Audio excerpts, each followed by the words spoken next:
बहुत समय पहले की बात है। एक राजा को उपहार में किसी ने बाज के 2 बच्चे भेंट किए।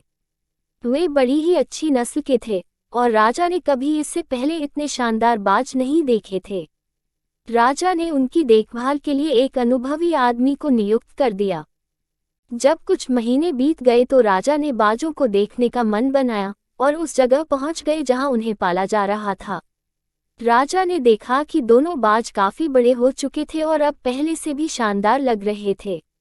राजा ने बाजों की देखभाल कर रहे आदमी से कहा, मैं इनकी उड़ान देखना चाहता हूँ, तुम इन्हें उड़ने का इशारा करो। उद्धरण चिन्ह। आदमी ने ऐसा ही किया।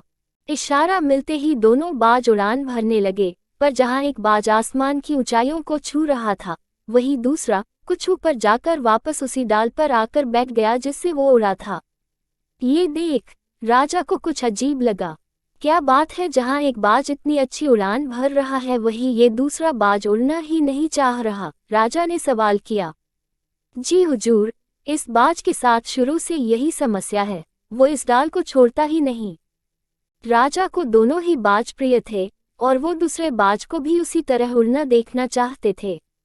अगले दिन पूरे राज्य में ऐलान करा दिया गया कि जो व्यक्ति इस बाज को ऊंचा उड़ाने में कामयाब होगा उसे ढेरों इनाम दिया जाएगा।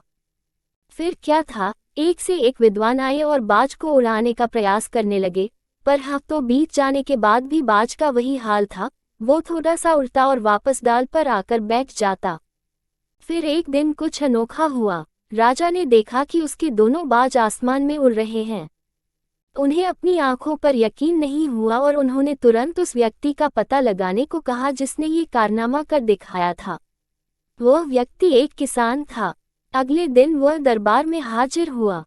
उसे इनाम में स्वर्ण मुद्राएं भेंट करने के बाद राजा ने कहा, मैं तुमसे बहुत प्रसन्न हूँ, बस तुम इतना बताओ कि जो काम बड़े बड़े विद्वान नहीं कर पाए वो तुमने कैसे कर दिखाया। उद्धरण चिन्ह। मालिक, मैं तो एक साधारण सा किसान हूँ, मैं ज्ञान की ज्यादा बातें नहीं जानता। मैंने तो बस वो डाल काट दी जिस पर बैठने का बाज आदी हो चुका था, और जब वो डाल ही नहीं रही तो वो भी अपने साथी के साथ ऊपर उड़ने लगा। उद्धरण चिन्ह। दोस्तों, हम सभी ऊंचा उड़ने के लिए ही बने हैं, लेकिन कई बार हम जो कर रहे होते हैं उसके इतने आदी हो जाते हैं कि अपनी ऊंची उड़ान भरने की, कुछ बड़ा करने की काबिलियत को भूल जाते हैं।